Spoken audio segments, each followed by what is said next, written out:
हाँ, तो dear student, last term पे हमने आपको पढ़ाया था अनुप्रस्थ आवर्धन।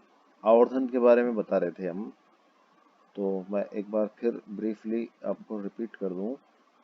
आवर्धन मैंने आपको बताया था कि एक अनुपात है प्रतिबिंब के साइज का और बिंब के साइज का। तो आवर्धन क्या है? आवर्धन बराबर, ये मैं पहले आपको बता चुका हूं, प्रतिबिंब का साइज अपॉन बिंब का साइज।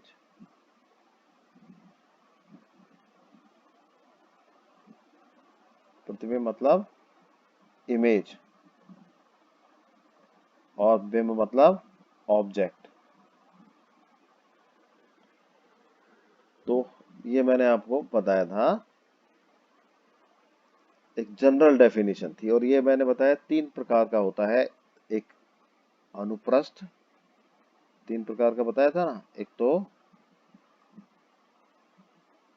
अनुप्रस्थ या ट्रांसवर्स, और दूसरा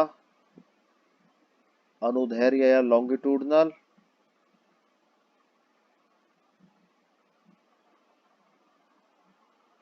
लॉन्गिट्यूडनल, और ये ट्रांसवर्स। अनुप्रस्थ का दूसरा नाम पार्श्व भी बता सकते हैं हम। पार्श्व, अनुप्रस्थ हुआ मतलब पार्श्व आवर्धन। और तीसरे तरह का आवर्धन कोणीय आवर्धन बताया था, एंगुलर आवर्धन है। कोणीय या एंगुलर आवर्धन।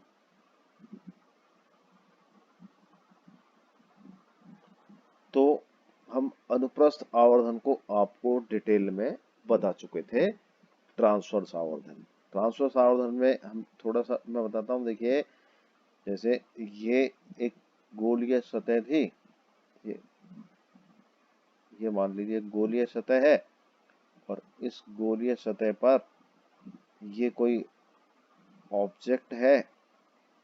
ये ऑब्जेक्ट का साइज मान लीजिए हैं एच साइज का ऑब्जेक्ट है। कैसा है? ये ऑब्जेक्ट है जिसका साइज H1 साइज का ऑब्जेक्ट है। और ये जो गोलीय सतह है, इससे रिफ्रैक्शन होकर के और यहाँ पर इसका इमेज बनती है कहीं भी। तो एक मान लीजिए इमेज बनाने के लिए ये समानांतर या पैरेलल रे चली और ये फोकल पॉइंट से निकल जाएगी। तो ये हमने इसको इसके फोकल पॉइंट से, और दूसरी रे मान लीजिए इसके सेंटर पे आती है सीधी, तो ये अनडेविएट चली जाएगी है। ये सेंटर से आती है, ये सेंटर और ये फोकल पॉइंट। तो ये दोनों जहां मिलेंगी रे, ये दोनों रे जहां पर मिलेंगी, ये मान लीजिए दोनों रे को मिला दिया, तो ये इमेज बन गया यहाँ पर। और इसका इमेज का साइज H2।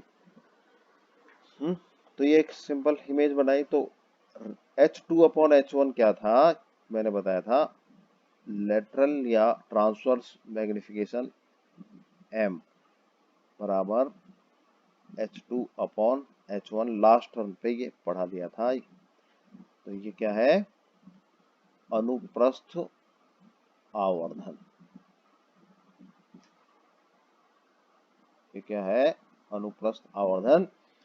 तो इसमें मैंने आपको देखिए बताया था कि यहाँ पर ये एयर मीडियम है, या एक मीडियम नंबर 1 है जिसका रिफ्रैक्टिव इंडेक्स μ1 है। यहाँ से जो ऑब्जेक्ट रखा हुआ है, और ये जो गोलाकार है ना, ये गोलाकार माध्यम है ये, तो इसका रिफ्रैक्टिव इंडेक्स μ2 है। और यहाँ से यहाँ तक की दूरी मैंने बताई थी कितनी है? u है इस पोल से। और यहाँ से यहाँ तक की दूरी, इस पोल से और यहाँ तक की दूरी कितनी बताई थी? v है, u नहीं, गलत लिख दिया। v है।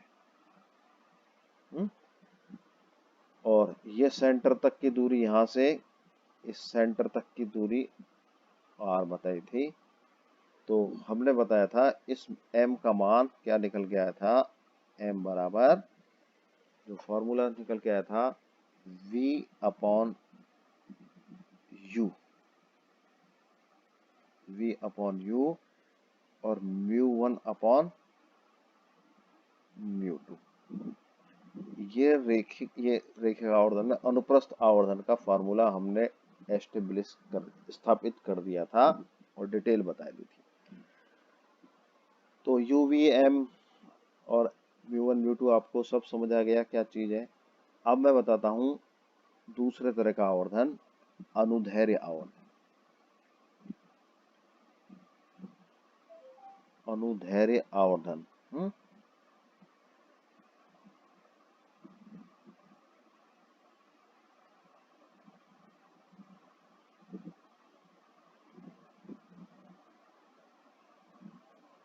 तो अनुदैर्ध्य आवर्धन में क्या होता है, हमने अनुप्रस्थ में क्या देखा था, देखिए अनुप्रस्थ में एक फिगर दिखाता हूं मैं। ये सोर्स है या ऑब्जेक्ट है, यहां से लाइट इस तरफ जा रही थी, किस तरफ जा रही थी, ये हम x दिशा मान लेते हैं। और इसकी लंबाई है जो है, साइज है, वो किस तरफ है, इस लंबवत साइज में है, y डायरेक्शन में। तो जिस तरफ लाइट प्रोपेगेट होती है, संचारित होती है, और इसकी जो साइज या डायमेंशन है वो उसके परपेंडिकुलर डायरेक्शन में है, तो अनुप्रस्थ तभी हम कहते हैं कि एक तरफ प्रोपेगेशन हो और उसका जो परपेंडिकुलर डायरेक्शन में जो भी हो वो अनुप्रस्थ दिशा होती है उसकी। तो इसलिए हम इसको कहते थे अनुप्रस्थ आवर्धन। लाइट जा रही है किधर, x डायरेक्शन में, और साइज किधर है, इधर y डायरेक्शन में। अनुदैर्ध्य आवर्धन में क्या होगा कि प्रकाश संचरण के अनुदिश आवर्धन, क्या प्रकाश संचरण दिशा के अनुदिश आवर्धन, या magnification along the propagation direction।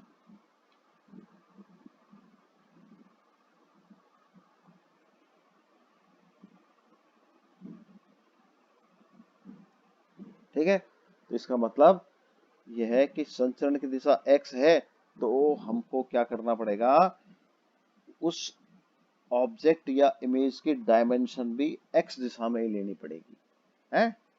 तो हम इसको ऐसा समझाएं, जैसे आपको ये वही गोलीय सतह है, मान लीजिए रिफ्रैक्टिंग है गोलीय सतह, और इस गोलीय सतह पर ये एक्सिस है।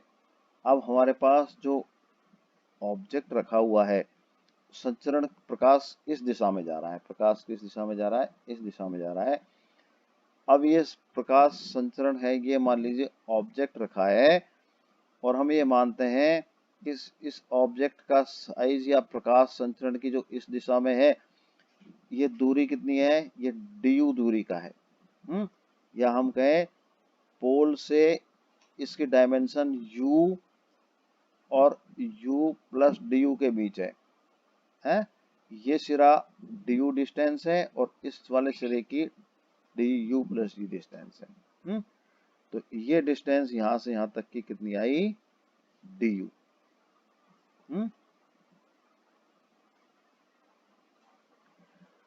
है, तो अब हम क्या करते हैं, देखो ये प्रकाश संचरण की दिशा में ये मोटाई कह सकते हैं अपन रफ वर्ड में, है। तो ये इसका ऑब्जेक्ट है, और इसकी जो ऊंचाई है वो अनुप्रस्थ दिशा में है और मोटाई है अनुदैर्ध्य दिशा में। और हम कहते हैं, मान लीजिए इसका जो ऑब्जेक्ट है, इसकी जो इमेज बनती है वो यहाँ बनती है, यहाँ बनती है, और ये मान लीजिए इमेज ये वाली बनती है, और इसकी जो मोटाई है, इमेज की ये dv है, मतलब ये यहाँ से यहाँ तक v और v प्लस ये क्या है, v से लेके v प्लस dv डिस्टेंस के बीच में इसकी इमेज बनती है। तो आपको du और dv समझ आ गया, ये dv डिस्टेंस है यहाँ से यहाँ तक, इसकी मोटाई हम कह सकते हैं। तो जो अनुदैर्ध्य आवर्धन, अब लंबाई के संचरण के अनुदिश विमा क्या है, यहाँ पर du है और यहाँ पर क्या है, dv है। तो हम कह सकते हैं, क्या कह सकते हैं,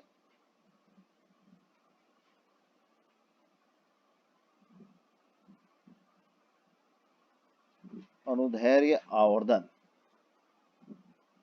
या लॉन्गिट्यूडनल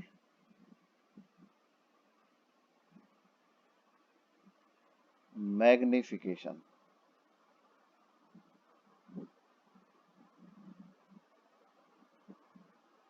एम डैश नाम दे देते हैं हम इसको। तो एम डैश सिंपली क्या होगा,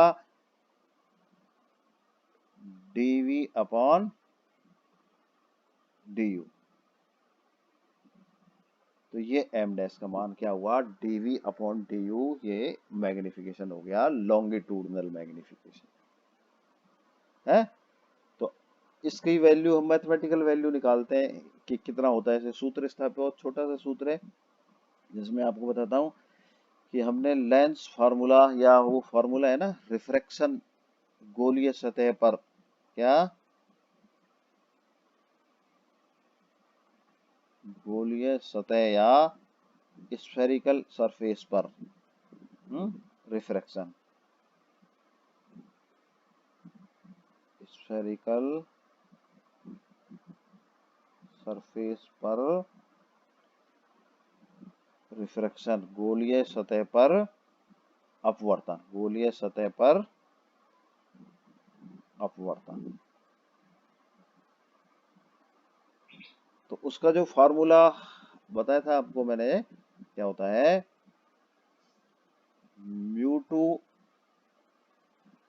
upon v minus μ1 upon u बराबर μ2 माइनस μ1 अपॉन r। ये फार्मूला हमने पिछले वीडियो लेक्चर्स में स्थापित भी किया था, आपको बताया था, ये फार्मूला डिटेल में बताया था। और यहाँ पर ये क्या है, μ1 μ2 है, जो इस फिगर से ही है सारे हैं। μ1 क्या है, इसका रिफ्लेक्टिव इंडेक्स, μ2 इस मीडियम का रिफ्लेक्टिव इंडेक्स, u1 ये दूरी है लेंस की यहाँ से है, इस पोल से, और v ये दूरी है यहाँ से यहाँ तक की दूरी है v। तो u v ये है μ1 μ2, और r है इसका जो सेंटर है ना, इस गोलीय सतह है, इस गोला है ये, इस गोले की जो त्रिज्या है ये r है, ये r दूरी है। तो ये सब चीजें इस फॉर्मूले में है, और ये हमने डिटेल में पढ़ाया भी है, इसलिए आप पुराना वीडियो लेक्चर देख लेना। तो अब u और v आ गए, हम इसको डिफरेंशिएट कर देते हैं, तो du dv आ जाएंगे। तो अब यहाँ देखिए, ये लेंस सिस्टम का, ये पहले में अब दूसरे मीडियम का रिफ्रैक्टिव इंडेक्स, ये पहले मीडियम का रिफ्रैक्टिव इंडेक्स, ये r, ये तीनों चीज कांस्टेंट है। ये तीनों क्या है, कांस्टेंट है। सिर्फ इमेज और ऑब्जेक्ट की डायरेक्शन, डिस्टेंस चेंज हो रही है। तो वेरिएबल क्या है, u और v, अवकलन कर देते हैं इसका। तो μ2 कांस्टेंट, और 1/v का अवकलन क्या होता है, μ2 तो कांस्टेंट, और 1/v का अवकलन आप जानते हैं ना, क्या होता है, dv upon v square minus, और यहाँ पर इसका अवकलन करेंगे तो ये माइनस μ1, और 1/u का अवकलन क्या होता है, du अपॉन u स्क्वायर, और माइनस और आएगा तो ये माइनस इसको प्लस बना देगा, और ये बराबर, ये कांस्टेंट है तो इसका अवकलन 0 हो गया। तो क्या करते हैं, इसको डिफरेंशियल करने पर, क्या करने पर, डिफरेंशिएट करने पर आता है ये। तो इसे देखिए, हम इसको क्या करते हैं, राइट हैंड साइड और लेफ्ट हैंड साइड में वो कर लेते हैं, ट्रांसफर कर लेते हैं। तो मैं ऐसा लिख सकता हूँ, μ2 dv अपॉन v स्क्वायर बराबर mu one d u upon u square या d v upon d u, d v upon d u लिखता हूं मैं, इसी फॉर्मूले से, इसी इक्वेशन से लिखते हैं। डी यू बराबर, ये तो म्यू वन तो ऊपर रहेगा ही है, और ये क्रॉस मल्टीप्लिकेशन में नीचे म्यू वन रहेगा ऊपर, सॉरी, तो इसको म्यू वन लिख देता हूं और ये म्यू टू लिख देता हूं, और ऊपर आ जाएगा v square upon u square. ये क्या कहते हैं, पक्षांतरण या क्रॉस मल्टीप्लिकेशन से किया है। डी वी यहाँ रहने दिया, डी यू को नीचे ले आए, म्यू वन यहाँ रहने दिया, म्यू टू को उसके नीचे ले आए, और वी स्क्वायर ऊपर आ गया, यू स्क्वायर ही आ गया। तो ये है हमारे पास एम डैश, मान लेते हैं क्या है ये, longitudinal magnification, m dash d v upon d. तो ये होता है लॉन्गिट्यूडनल मैग्निफिकेशन। अब मैं एक बताता हूँ रिलेशन लॉन्गिट्यूडनल और ट्रांसवर्स या अनुप्रस्थ और अनुदैर्ध्य आवर्धन के बीच में क्या संबंध है। क्या करेंगे, रिलेशन निकालेंगे, रिलेशन बिटवीन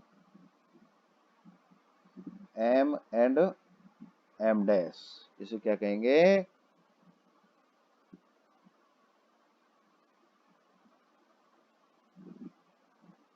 अनुप्रस्थ एवं अनुदैर्ध्य आवर्धन में संबंध। तो क्या संबंध होगा, देखिए एम डैश का मान ये पता है और एम का मान पता है अपने को v अपॉन यू और mu one upon mu to, mu one upon mu to, ये हमने ये यहाँ से बताया आपको। ये देखिए ये बताया था, ये इक्वेशन वन डाल देते हैं इसको, तो ये इक्वेशन वन से ये है v upon you mu one upon mu to, और ये इक्वेशन टू भी डाल सकते हैं इसको, तो ये वाली चीज होगी। तो हम ऐसा करें कि एम स्क्वायर कर दें, v, यहाँ देखिए v स्क्वायर v स्क्वायर, तो v स्क्वायर म्यू वन और नीचे आ गया यू स्क्वायर म्यू टू, इसका भी स्क्वायर करना पड़ेगा, तो हम इसको स्क्वायर की जगह दो बार लिख देते हैं, म्यू वन म्यू टू, ये एम स्क्वायर आ गया। और ये चीज क्या आ गई, इक्वेशन नंबर वन से ये चीज आ गई एम का square mu one upon mu two. तो एम डैश का मान ये आया हमारे पास, M square mu one upon mu two. तो एक जो एम डैश का है वो सिंगल पावर में है और एम स्क्वायर ये डबल स्क्वायर पावर में है। तो ये आपसी बीच का रिलेशन आया दोनों के बीच। तो अब हम मैं लास्ट और तीसरा वो जो है कोणीय आवर्धन वो और बता देता हूँ, वो सिंपल है, कोई खास उसका नहीं। तीसरा कोणीय आवर्धन,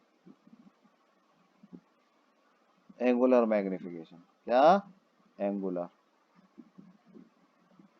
तो एंगुलर में आप इसको अभी ऐसा समझिए, ये हम जब नोडल पॉइंट बताएंगे उसके तब थोड़ा और डिटेल बताएंगे। अभी आप इसको ऐसा समझिए, मान लीजिए ये वही हमारे पास एक गोलीय सतह या स्फेरिकल सरफेस है, ये पॉइंट सोर्स रखा हुआ है ये है, और ये यहाँ से एक ऑब्जेक्ट है, ये क्या है, बिंब या ऑब्जेक्ट है, और ये इमेज है, ये इसकी क्या है, इमेज है। अब ये मान लिए इस पॉइंट से यहाँ से रे निकलती है और इस पॉइंट से आती है और इमेज फॉर्म करते टाइम यहाँ पर इमेज बनती है। तो ये मान लीजिए ये यहाँ से θ1 एंगल बनाती है और ये θ2 एंगल बनाती है। θ1 θ2 ज़्यादा बड़े नहीं होते हैं, छोटे ही होते हैं। ये एंगल बताते हैं। तो इसका जो एंगुलर मैग्निफिकेशन है, कोणीय आवर्धन है, एंगुलर मैग्निफिकेशन